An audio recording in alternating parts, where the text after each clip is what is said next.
please consider supporting me on Patreon. Thank you.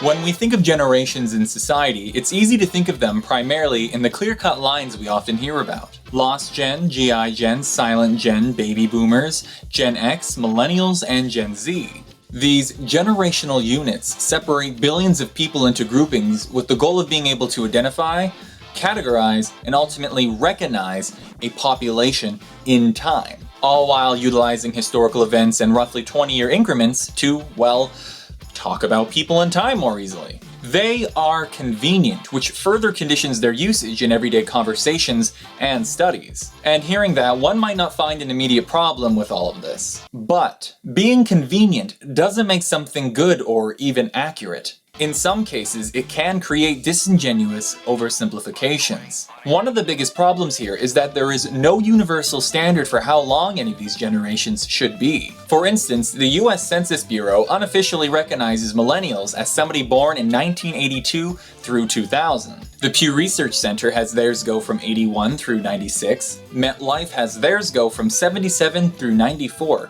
and William Strauss and Neil Howe, makers of the Strauss-Howe generational theory, have theirs go through 82 through 2004. These discrepancies are not unique to millennials, and all of these parameters have been created for relatively different purposes. Censuses, research, insurance, hypotheses, though highlighting the seemingly subjective nature of this practice. Of course, each of these independent bodies had their generational units roughly in the same time frame, despite some extreme discrepancies ranging up to an entire decade. But all of this raises some interesting questions. Why 20 years? Why are generations treated as units and placed where they are? How applicable is this system to everybody? Are generations, these generations, real? Well, let's investigate. The concept of a social generation is not really a new idea. At least since the time of the ancient Greeks, there have been written acknowledgments of generational differences. Socrates is thought to have potentially not liked how young people enjoyed writing things down. It made them forgetful. Fortunately for him, though, next-gen Plato would write down Socrates' ideas, keeping him from being forgotten. That said, it would be within the 1800s where this idea of organizing and categorizing generations started to come into fruition, along with some of the first official studies of generations, with notable ones being done by Auguste Comte. But it'd be within the 1850s, with works like that of Justin Grummel and Giuseppe Ferrari, where they developed arguments for the biological genealogical perspective. Here we start seeing an emphasis on the length of a generation. They used 15 to 30-year increments, being roughly how long it took for a new generation within a family to show up, and attempted to justify using that time span, grouping everybody born within it together, as a standard increment, because they also speculated that it was innately tied to the passage of historical events, a historical generation attribute. In other words, significant events appear and impact people in a similar manner born within a 15 to 30-year time span. Our biological generations are rhythmically locked into increments that complement the flow of history. That relationship's byproduct are the societal generations we see according to them. Something which sounds supernatural. In the words of Hans Jaeger, they assume that there exists, as it were, an arithmetic bridge which links the biological genealogical rhythm of individual lives with the chronology of collective history.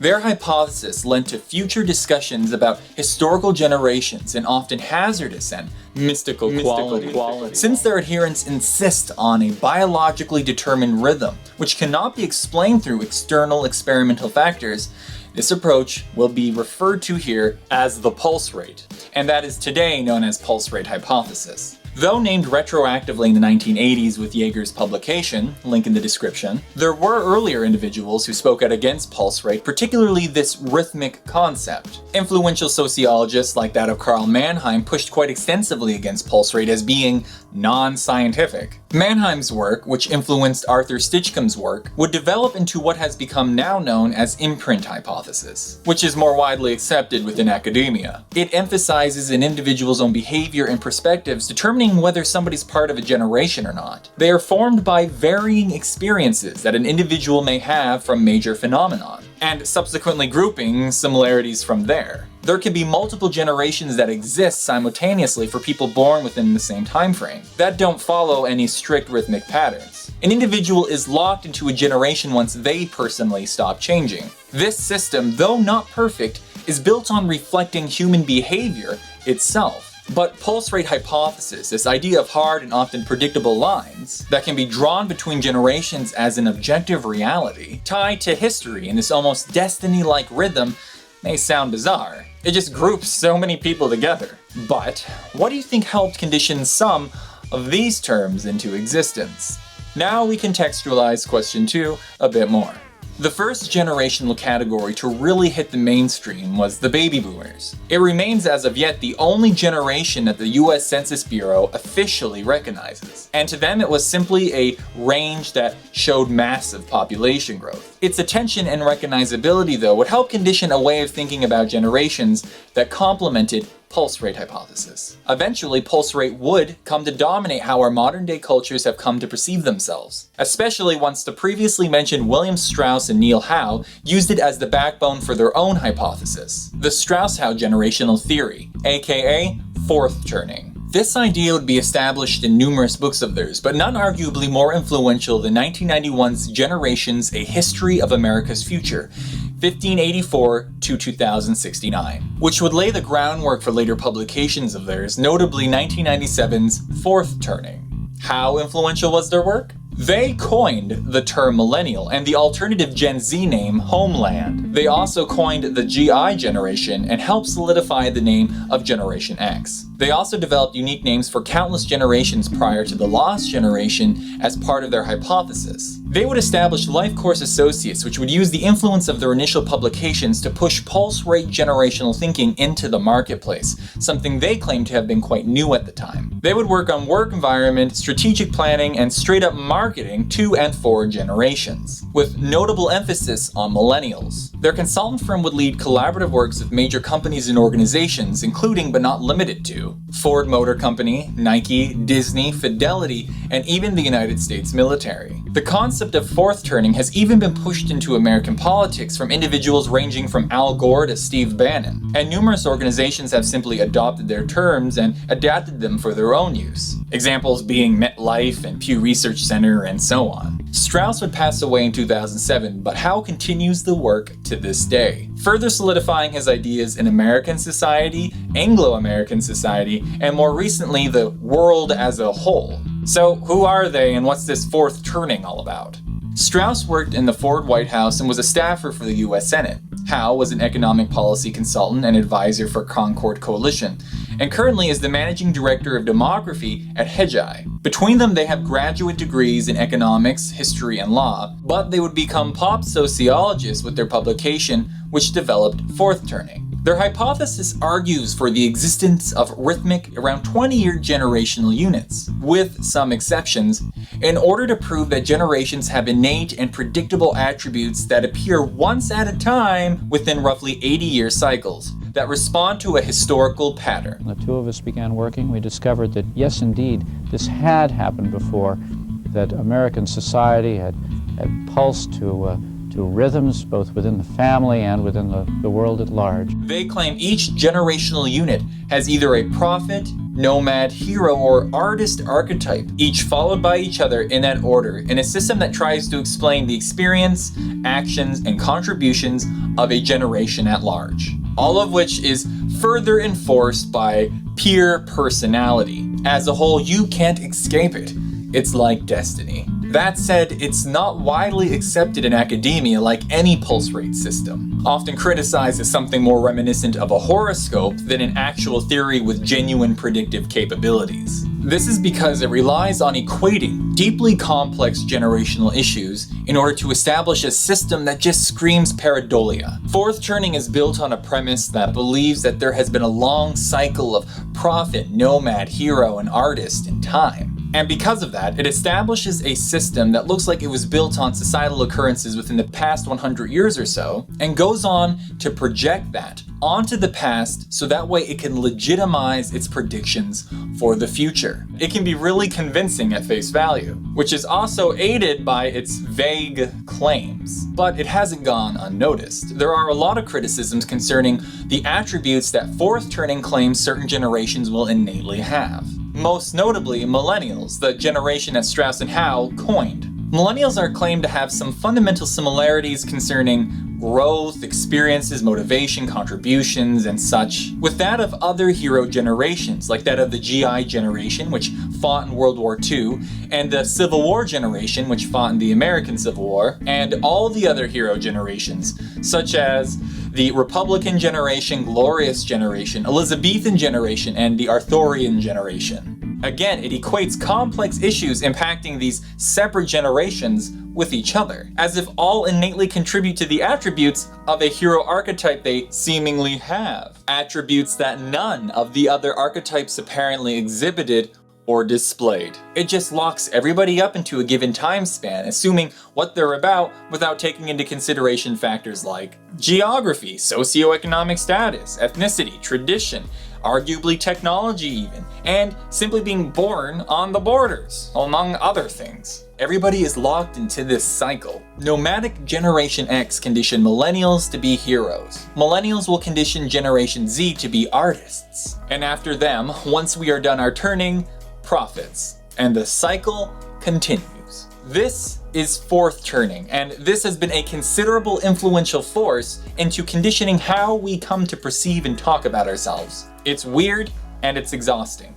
So, with all things considered, is this truly the best that we as the public have? There should definitely be an immediate red flag for anybody who is, not American or British. I mean, there is a Puritan generation. And this leads us to the next question.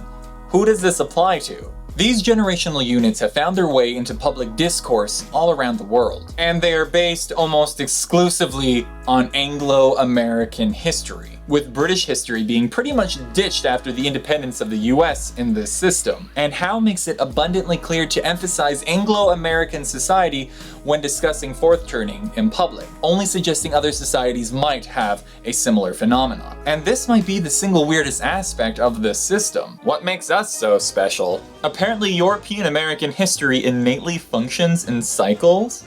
Wouldn't you want to actively try to see if this system works in other societies to try to legitimize it? Because I would argue China, Brazil, Prussia, the Ottomans had vastly different experiences from the United States, especially from the 1800s back. It would seem like a system that can truly only reflect us Americans, because not every society on Earth had corresponding events that would condition these archetypes. And if it did exist, it would seem that this would be really easy to dig up. But despite all that, societies around the world have been latching onto fourth turning terminology, and subsequently the spacing between these generational units, with previously mentioned countries like that of China, Brazil, and now Germany and Turkey latching onto these terms. Why?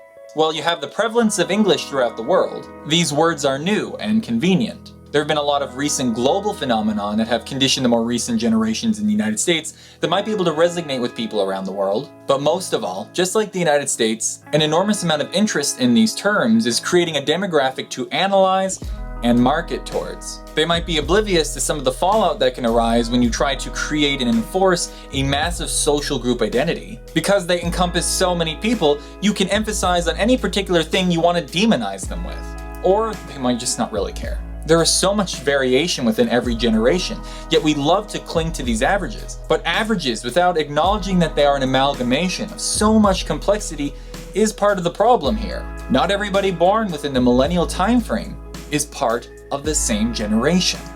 In places around the world, there have been people who have actually created their own generational units in reflection to significant local events. For instance, Armenia and Vietnam have their own specialized regional generations that they either use exclusively or coinciding with millennials, both of which start in the 1990s, though for different reasons. For Armenia, it was independence from the Soviet Union having dramatic impact. For Vietnam, it was significant economic growth and the adoption of new technologies that exposed its people, and particularly its youth, to the outside world. Having smaller, more specialized generations is a significant improvement, even if we have to have the hard lines and the time frames, rather than multiple specialized generations. This idea and desire for smaller generational units has actually led to the rise of cuspers, specialized generational units that more accurately resonate with people born at the beginning or ends of any given generation. This has brought rise to Zennials, Generation Jones, and the Swing generation. Again, these smaller generations make more sense because they allow for a more accurate representation of who these people are and their experiences. Assuming that we're all just a 20-year average is bonkers. If we're trying to capture the image of a people and properly represent them,